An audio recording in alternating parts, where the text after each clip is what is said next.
করোনার আবহে বাংলা এই টকশোতে আপনাদের সবাইকে স্বাগত জানাচ্ছি। আমি সুজিত চট্টোপাধ্যায় রয়েছি আপনাদের সঙ্গে। করোনার আবহে বাংলায় রাজনৈতিক যে উত্তাপ, প্রত্যেক মুহূর্তে সেই উত্তাপগুলোকে আমরা এবং যাকে ঘিরে বিতর্ক, সেই বিতর্কগুলোকে নিয়েই আমরা এখন এই মুহূর্তে কেন্দ্রীভূত থাকছি। কিন্তু সমানে বিভিন্ন রাজনৈতিক দলের তাদের কৌশল, রণকৌশল অনুযায়ী তারা কিন্তু তাদের দুর্গগুলোকে তারা তৈরি করছে। 2021 আসছে, প্রায় আমরা শেষ লগ্নে এসে পড়েছি। 2020 অনেক অভিজ্ঞতা আমাদের গোটা বিশ্ববাসীকেই দিয়ে গেছে এবং রাজনীতিতেও যে একটা নতুন নিউ নর্মাল সিচুয়েশনস বলা হচ্ছে, অর্থাৎ নতুন ধরনের এক পরিস্থিতি, বাস্তবতার সামনে আমরা গিয়ে দাঁড়াবো, এক বাস্তবতার সামনে। সেখানে অনেক ইন্টারেস্টিং বিষয় আমরা দেখতে পাবো।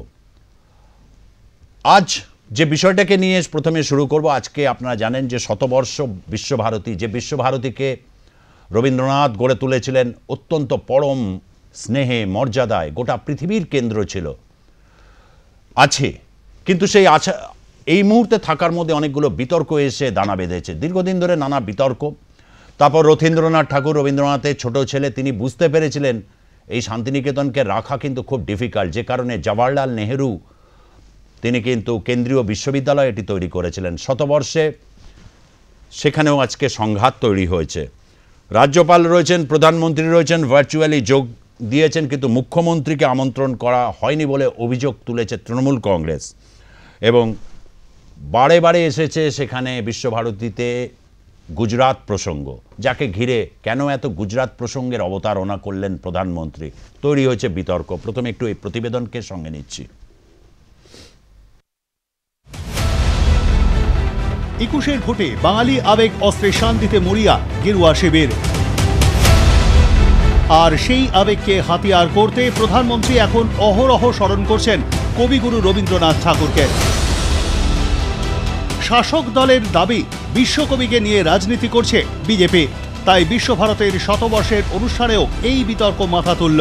বৃহস্পতিবার প্রধানমন্ত্রী ভার্চুয়াল মাধ্যমে যোগ দেন অনুষ্ঠানে। বিশ্বভারতের গৌরব নিয়ে নানান প্রসঙ্গ উত্থাপনের সঙ্গে সঙ্গে কবিগুরুর গুজরাট যোগ নিয়ে প্রধানমন্ত্রী তথা বিশ্বভারতের আচার্য যে মন্তব্য করেছেন তা নিয়ে শুরু হয়েছে বিতর্ক। এদিন মোদি বলেন, রবীন্দ্রনাথ মাঝে মাঝে গুজরাটে যেতেন, গুজরাটের সংস্কৃতি তাঁর ভালো লাগত। আহমেদাবাদে থাকাকালীন খোদিত পাষাণের কিছু অংশ তিনি লিখেছিলেন। শুধু তাই নয়, তার পরিবারের সঙ্গে গুজরাট যোগের প্রসঙ্গ টেনে আনেন তিনি। गुरुदेव के बड़े भाई सत्येंद्रनाथ टैगोर जब आईसीएस में थे तो उनकी नियुक्ति गुजरात में अहमदाबाद में भी हुई थी। रविन्द्रनाथ टैगोर जी अक्सर गुजरात आ जाते थे और उन्होंने वहाँ काफी लंबा समय भी बिताया था। अहमदाबाद में रहते हुए उन्होंने अपनी 2 लोकप्रिय बांग्ला कविताएं बंदी ओ अमार और निरोब रजनी देखो, ये दोनों रचनाएं की थी। अपनी प्रसिद्ध रचना क्षुदित पाषाण का एक हिस्सा भी उन्होंने गुजरात प्रवास के दौरान ही लिखा था।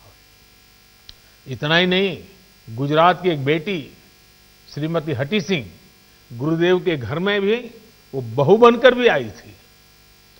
इसके अलावा एक और तथ्य है जिस पर हमारे विमेन एम्पावरमेंट से जुड़े संगठनों को अध्ययन करना चाहिए।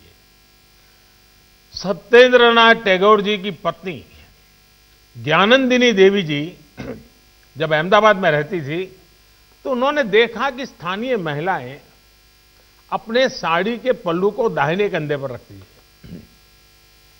अब दाएं कंधे पर पल्लू रहता था, इसलिए महिलाओं को काम करने में भी कुछ दिक्कत होती थी। ये देखकर ज्ञानंदिनी देवी ने आइडिया निकाला कि क्यों न साड़ी के पल्लू को बाएं कंधे पर लिया जाए। अब मुझे ठीक तो नहीं पता, लेकिन कहते हैं कि बाएं कंधे पर साड़ी का पल्लू उन्हीं की देन है।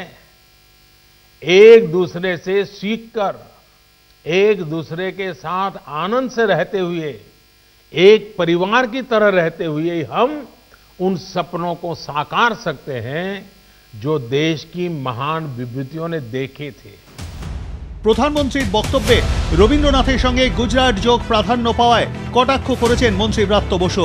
আন্তর্জাতিক ও বিশ্ব মানবতার দূত কবিগুরুকে আঞ্চলিক সীমানায় বেঁধে রাখা উচিত নয় বলে মন্তব্য করেন তিনি। ওনার মুখে বারবার থেকে গুজরাট কেন এলো আমি এটা বুঝতে পারলাম না। বিশ্বকবিকে নিয়ে গুজরাটের কথার সঙ্গে যোগাযোগের কথা সত্যিই যোগাযোগ ছিল। আমরা যেমন, এবং আমাদের সঙ্গে বাঙালির সঙ্গে গুজরাটের সম্পর্ক কিন্তু বহুদিনের। বাঙালি সাহিত্যিকরা গেছেন, রবীন্দ্রনাথ ওখানে বসে ক্ষুদিত পাষাণ লিখেছেন। উনি একটা এমন কাছে গানও ভুল কোট করেছেন, সেটা আমি নিয়ে কিছু বলছি না। ওরে গৃহবাসী হলদার খোল, বিখ্যাত গান, সেটা হয়তো উচ্চারণ ভুল হতে পারে। আমি সেই নিয়ে আমি কোনো কিছু মানে কথা বলতে চাই না। এর আগেও চোলাই চোলাই বলে কি একটা মানে হয়তো কোনো একটা দেশজ কাল অনুষঙ্গের কথা উনি আমাদের মনে করিয়ে দিতে চেয়েছিলেন। আমি সেদিকেও যাব না। অন্যদিকে বিশ্বভারতীর শতবর্ষের অনুষ্ঠানে রাজ্যের মুখ্যমন্ত্রীকে আমন্ত্রণ জানানো হয়নি বলে অভিযোগ করেছেন ব্রাত্য বসু। প্রধানমন্ত্রী রাজ্যপালকে আমন্ত্রণ জানানো হলে কেন মুখ্যমন্ত্রীকে আমন্ত্রণ নয় তা নিয়ে সরব শাসক দল। ফলে ন্যাচারালি তিনি কলকাতা বিশ্ববিদ্যালয়ের নাম মুখে নিচ্ছেন না, যিনি যাদবপুর বিশ্ববিদ্যালয়ের নাম মুখে নিচ্ছেন না পশ্চিমবঙ্গের বিশ্ববিদ্যালয় বলে, কখনো কি পশ্চিমবঙ্গের মুখ্যমন্ত্রীকে আমন্ত্রণ জানাতে পারে? সম্ভব? জানাননি, জানাননি, কি করা যাবে? না, জানাননি। একটা চিঠি দেখা যাচ্ছে, সেই চিঠিতে বলা হচ্ছে মমতা বন্দ্যোপাধ্যায়কে নিমন্ত্রণ জানানো হয়েছে, আমন্ত্রণ জানানো হয়েছিল, এবং ডেটটা হচ্ছে 4ই ডিসেম্বর। এই চিঠি এসছে নবান্নের রাজ্যেতে এবং মমতা বন্দ্যোপাধ্যায় চিফ মিনিস্টার। এটা বিশ্বভারতী মানে চিঠির কি প্রাপ্তি স্বীকার আছে? উপাচার্য সাইন আছে। কার সাইন আছে? উপাচার্য সাইন আছে। উপাচার্য তো মানে উপাচার্য নিজেকেই চিঠি দিয়ে প্রাপ্তি স্বীকার করছেন কি? উপাচার্য তার মানে নিজেকেই চিঠি দিচ্ছেন, নিজেকেই ভাবছেন মুখ্যমন্ত্রী, তারপর সে প্রাপ্তি স্বীকার করে দিচ্ছেন। উপাচার্য সাইন নিয়ে কি করবো? বিশ্বভারতীর প্যাডে 4 ডিসেম্বর মুখ্যমন্ত্রীকে লেখা একটি চিঠি প্রকাশ্যে এসেছে বলে ব্রাত্য বসুকে জানান সাংবাদিকরা। ওই চিঠির প্রাপ্তি স্বীকারের নথি কি প্রকাশ্যে এসেছে তাই নিয়ে সাংবাদিকদের পাল্টা প্রশ্ন ছুড়ে দেন ব্রাত্য বসু। অনুষ্ঠানে উপস্থিত না থাকলেও বিশ্বভারতীর শতবর্ষ উপলক্ষে এদিন সকালে টুইট করেন মুখ্যমন্ত্রী। সেই টুইটে কবিগুরুর গান উদ্ধৃত করে তিনি লেখেন, বিশ্ব সাথে যোগে যেথায় বিহারও, সেইখানে যোগ তোমার সাথে আমারও। 100 বছর হলো বিশ্বভারতের। আদর্শ মানুষ তৈরির পথে রবীন্দ্রনাথ ঠাকুরের সবচেয়ে বড় এক গবেষণার ফসল এই শিক্ষার মন্দির।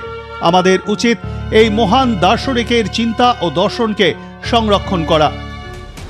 অতএব বিশ্বভারতীর শতবর্ষ পালন নিয়ে কেন্দ্র রাজ্য সংঘাত নয়া মোড় নিল। স্বর্ণেন্দু দাস ও সুব্রত বন্দ্যোপাধ্যায়ের রিপোর্ট, আর+ নিউজ। বিষয়টা শুধু এখানেই সীমাবদ্ধ নয়। অমর্ত্য সেনের, আমরা সকলেই জানি যে অমর্ত্য সেনের পরিবারের সাথে কবিগুরুর পরিবারের কত নিবিড় যোগাযোগ, কত বছর আগে থেকে, দেবেন্দ্রনাথ ঠাকুরের সময় থেকে। সেখানে তার বাড়ির সামনে কিছু যারা ছিলেন বিক্রিবাট্টা করতেন শান্তিনিকেতনে, তাদেরকে সেখান থেকে সরিয়ে দেওয়া হয়েছে এবং এই নিয়ে তৈরি হয়েছে বিতর্ক। উপাচার্য বিদ্যুৎ চক্রবর্তী সাথে দীর্ঘদিন বিতর্ক এই বিষয়টাকে নিয়ে চলছে এবং আজকে মুখ্যমন্ত্রী সাংবাদিক সম্মেলনে এই বিষয়কে নিয়ে তিনি তার কি প্রতিক্রিয়া দিয়েছেন। অমর্ত্য সেন এর এই যে তার বাড়ি দখল করে রাখার কোনো প্রয়োজন নেই, এর বিরুদ্ধে প্রতিবাদ করতে হবে, তার বাড়ির সামনে নাকি দখলদারি করার একটা প্রচেষ্টা চলছে, তাকে নানাভাবে এমবার্গো তৈরি করা হচ্ছে, সেই বিষয়ে মুখ্যমন্ত্রী কি বলছেন সেটা একটু শুনে নেব। ভাই অমাত্যদাকে আমি সম্মান করি, আমি নই, সারা বিশ্ব সম্মান করে। বাংলার প্রতিটা ঘরের মানুষ ওনাকে নিয়ে গৌরব বোধ করেন। তিনি আমাদের নোবেল প্রাইজ এনে দিয়েছেন, বাংলার গর্বকে বিশ্ব শিখরে নিয়ে গেছেন। আপনারা কি বিশ্বাস করেন যে অমাত্য সেনের এমন কোনোদিনও হবে যে অমাত্য সেন গিয়ে শান্তিনিকেতনে দখল করে বাড়িতে বসবেন? আমি যতটুকু জানি ওনাদের পরিবার এখানে আছেন প্রায় 70-80 বছর। এই যারা বলছে তারা কোথায় ছিলেন এতদিন? তারা বাংলাটাকে কতটুকু জানেন, কতটুকু চেনেন? অমাত্য সেনের মতো মানুষকে অসম্মান করার অধিকার ওদের নেই। যেহেতু অমাত্য সেন নিজে একটু বিজেপির বিরুদ্ধে ইডিওলজিক্যালি, তাই তার বিরুদ্ধে তিনি বাড়ি দখল করেছেন, তিনি হকার বসিয়েছেন, তার প্রতিটি বাড়ি নিয়ে যা ইচ্ছে তাই বলে যাবে, এটা বাংলার মানুষ কিন্তু সহ্য করবে না।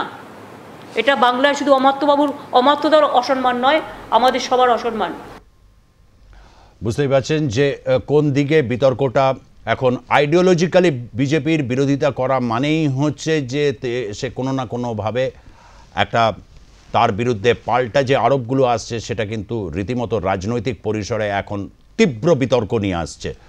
রাজীব বিশ্বাস রয়েছেন ভারতীয় জনতা পার্টির রাজ্য মুখপাত্র, তাকে স্বাগত জানাচ্ছি। পার্থ মুখোপাধ্যায় রয়েছেন প্রদেশ কংগ্রেসের মুখপাত্র এবং সুপ্রিয় চন্দ্র রয়েছেন তৃণমূল কংগ্রেসের নেতা এবং মুখপাত্র। তিনজনকে স্বাগত জানিয়ে প্রত্যেকের কাছেই আসবো, 3 মিনিট করে সময় বরাদ্দ। আমি প্রথমে রাজীব বিশ্বাস আপনার কাছে আসছি। মুখ্যমন্ত্রীকে আজকে শতবর্ষে আমন্ত্রণ ঠিক মতো ভাবে করা হয়নি, মানে মন থেকে যেটাকে আমন্ত্রণ করা বলে সেটা করা হয়নি, এবং বারবার সমস্ত কিছুতে বাঙালির মন এবং হৃদয়কে জয় করার জন্যে কখনো সোনার বাংলা বলা হচ্ছে, কখনো বলা হচ্ছে বাংলা গুজরাটের মতো হবে। এই যে বিষয়টাকে নিয়ে কোথাও একটা দ্বন্দ্ব তৈরি হয়েছে কিন্তু রীতিমতো, যেটা কিন্তু একটা সংশয় তৈরি করছে। কি বলবেন? সময় শুরু। দেখুন, প্রথমত মুখ্যমন্ত্রী এখানে অনেক রকম কথাবার্তা বলছেন, একটা রিজিওনাল সেন্টিমেন্ট গড়ে তোলার চেষ্টা করছেন। আর আমরা বিজেপি একটা ন্যাশনাল পার্টি, আমাদের সব দিকের সমস্ত রিজিয়ন নিয়ে যেরকম চিন্তাভাবনা রয়েছে সমানভাবে বাংলাকেও আমরা গুরুত্ব দিচ্ছি। এবার যেটা বক্তব্য সেটা হচ্ছে যে মুখ্যমন্ত্রী আজকে এই বিশ্বভারতী নিয়ে অনেক কথা বলছেন, ওনাকে নাকি নেমন্তন্ন করা হয়নি। একটা ছবি আপনারা দেখছেন বোধহয়, সেটা সোশ্যাল মিডিয়া বা অন্যান্য আপনাদের মিডিয়ার হাতেও এসে পৌঁছেছে, যে তাকে ওখানকার যিনি উপাচার্য রয়েছেন উনি নিমন্ত্রণ করেছেন। উনি সেটা স্বীকার করছেন। এখন কে ঠিক আর কে ভুল সেই বিতর্কে আমরা যেতে চাইছি না, কিন্তু এই মুখ্যমন্ত্রী তার এই বিশ্বভারতী নিয়ে তার যে কি মানে ধ্যান ধারণা বা তার যে চিন্তাভাবনা, সেটার বহিঃপ্রকাশ আমরা এর আগেও দেখেছি। আপনাদের মনে আছে কিনা জানি না, এই বিশ্বভারতীর পাশে বামপন্থী আমলে বেশ কিছু জমি অধিকৃত হয়েছিল। অধিকৃত হওয়ার পর সেখানে নাকি শিল্পায়ন হবে, যাই হোক তারা সেসব কিছু করতে পারেননি। আমরা জানি ওরা কোনো কিছু এরকম করতে পারেনি, ওরা রেখে গেছিল। তারপরে ওই বিশ্বভারতীর পাশেই এই মমতা ব্যানার্জি সরকার ওখানে একটা বিশ্ব বাংলা ইউনিভার্সিটি করার চেষ্টা করেছিলেন। আপনারা আমাকে এটার প্রথমে উত্তর দিতে বলুন এই মুখ্যমন্ত্রীকে, যে ওরকম একটা বিশ্ববিদ্যালয় যেটা নাকি সারা বিশ্বে সবাই চেনে এবং ওখানে আমরা একটা সাংস্কৃতিক বা শিক্ষার একটা পীঠস্থান ভাবি, যেটাকে ঘিরে রবীন্দ্রনাথকে ঘিরে তার যে দার্শনিক চিন্তাভাবনা সেটার একটা ভালো বহিঃপ্রকাশের একটা সেন্টার, তার পাশে উনি বিশ্ব বাংলা কেন গড়তে চেয়েছিলেন, কি মহিমা উনি ওখানে গড়তে চেয়েছিলেন, সেটা আমাদের প্রথম প্রশ্ন। কিছুদিন আগেও আমরা দেখেছি তৃণমূলের কতগুলো হারমাত বাহিনী, তৃণমূলে যারা সিন্ডিকেটের সাথে জড়িত, তারা ওই বিশ্বভারতীর দেয়াল ভেঙে চুরমার করে দিলেন। মুখ্যমন্ত্রী তখনও কোনো আমরা বক্তব্য শুনিনি। আমরা তখন দেখেছি যে এই সিন্ডিকেটের লোকজন তারা কিভাবে ওখানে ঢুকে এই বিশ্বভারতীকে কলঙ্কিত করেছে, তখনও আমরা কিন্তু মুখ্যমন্ত্রীকে কোনো কথা বলতে শুনিনি। উনি এখন বাঙালি নিয়ে অনেক কথা বলছেন, বাংলা নিয়ে অনেক কথা বলছেন। যখন ওনারই দলে মানে ওনারই একজন মন্ত্রী যখন এই কলকাতাতে বসে যখন কলকাতার একটা স্থানকে মিনি পাকিস্তান বলে, ওনার তখন কোনো বক্তব্য শোনা যায় না। উনি তারপরেও বাঙালি সেন্টিমেন্ট নিয়ে চলেন। উনি কিছুক্ষণ আগে বলছিলেন অমর্ত্য সেনের কথা, আজকে ওনার অমর্ত্য সেন সম্পর্কে উনি খুব গদগদে দেখতে পাচ্ছি, কারণ একটাই ওনার বিরোধিতার জায়গা, সেটা হচ্ছে বিজেপি। আমি জানি না যে অমর্ত্য সেনের বাড়ির ওখানে কি হয়েছে কি না হয়েছে, অমর্ত্য সেন নিজেও সেখানে কি বিবৃতি দিয়েছেন আমার ডিটেলসে জানা নেই, কিন্তু আমরা কোনোভাবে কখনো আইডিওলজিক্যালি কোনো কথাবার্তা হলে সেটাকে আমরা অবশ্যই কম্বাট করবো, কারণ আমাদের রাজনৈতিক একটা অবস্থান রয়েছে, আমরা সেখান থেকে আমাদের বক্তব্য অবশ্যই মানুষের কাছে তুলে ধরবো। কিন্তু তিনি যে নোবেল প্রাইজ পেয়েছেন এবং তার যে সম্মান, সেই সম্মানে বিজেপি কোনোদিন কোনো আঘাত করার চেষ্টা করেনি, এটা আমি এখান থেকে আপনাদের বলতে চাই। এবার উনি বিভিন্ন কথাবার্তা বলেছেন ওনার আমলেই, এই কে রদ্দুর রায় নামে কে একজন, এই রবীন্দ্রনাথ ওনারই গান নিয়ে যে রকম বিকৃতি ঘটিয়েছে এবং তার বিভিন্ন রকম ক্যাম্পাসে তার যে বহিঃপ্রকাশ আমরা দেখেছি, সেখানে মুখ্যমন্ত্রী কি ভূমিকা নিয়েছেন। উনি বাঙালি সেন্টিমেন্টের কথা বলেন, উনি কি এসব বাঙালি সেন্টিমেন্ট কাকে বোঝাতে চাইছেন? রিজিওনালিটি নিয়ে উনি কথা বলছেন, আজকে আমাদের মোদিজির কথা বলছেন, আজকে বিবেকানন্দকে নিয়ে। সময় শেষ। আমি পার্থ মুখোপাধ্যায়ের কাছে আসব। মুখ্যমন্ত্রীকে রাজ্যে তিনি বলছেন, যেহেতু এটি সর্বভারতীয় পার্টি, কংগ্রেসও একসময় সর্বভারতীয় পার্টি, অবশ্যই সর্বভারতীয় পার্টি, কিন্তু সত্যি কি মুখ্যমন্ত্রী রাজ্যে প্রাদেশিক রাজনীতি তিনি কি করছেন, যে আরোপটা রাজীব করছে? প্রাদেশিক রাজনীতি তো অবশ্যই তিনি করছেন, কেননা তার দলটাই প্রাদেশিক, যদিও তার নামের আগে একটা অল ইন্ডিয়া আছে কথাটা। যাক, এখানে বলতে গেলে যেটা বলতে হয় যে বিশ্বভারতীর ক্ষেত্রে জাতীয় কংগ্রেসের সঙ্গে বিশ্বভারতীর কিন্তু একটা আত্মিক যোগ, এটা আজকের নতুন কথা নয়। সেই স্বাধীনতার আগে থেকেই রবীন্দ্রনাথ ঠাকুর যখন এই শান্তিনিকেতন গড়ে তোলার জন্য যখন তিনি অর্থের জন্য যখন তিনি চেষ্টা করছেন, সেখানে কিন্তু জাতীয় কংগ্রেসের বিভিন্ন নেতৃত্ব কিন্তু এগিয়ে এসেছিল এবং তার মধ্যে গান্ধীজিও ছিলেন। এবং গান্ধীজি কথা দিয়েছিলেন যে স্বাধীনতার পরে এই বিশ্ববিদ্যালয়টা যাতে জাতীয় বিশ্ববিদ্যালয় হয়, এবং পণ্ডিত নেহেরু সেইটিকে জাতীয় বিশ্ববিদ্যালয় ঘোষণা করেন। এবং তারপরে পণ্ডিত নেহেরু, ইন্দিরা গান্ধী এবং রাজীব গান্ধী এরা প্রত্যেকবার বিভিন্ন সময়ে এসছেন, বিশেষ করে সমাবর্তনগুলো যোগ দিতে। যতবার তারা শান্তিনিকেতনে এসছেন তারা শান্তিনিকেতনের মর্যাদা রক্ষা করে তারপরে কিন্তু ফিরে গেছেন। কোনোদিন শান্তিনিকেতনের মর্যাদা ক্ষুণ্ণ হয়নি, কোনোদিন সেখানে একটা রাজনৈতিক স্লোগান ওঠেনি। অথচ গত বছর আমরা দেখলাম যখন নরেন্দ্র মোদীজি এলেন এইখানে একটা সমাবর্তনে, তখন সেখানে বিজেপির নামে স্লোগান, জয় শ্রীরাম স্লোগান, এবং একদম পুরো একটা এক সময় মনে হচ্ছিল এখানে একটা দলীয় অনুষ্ঠান হচ্ছে। এই জিনিস কিন্তু শান্তিনিকেতনে আমরা কোনোদিন কল্পনা করতে পারিনি।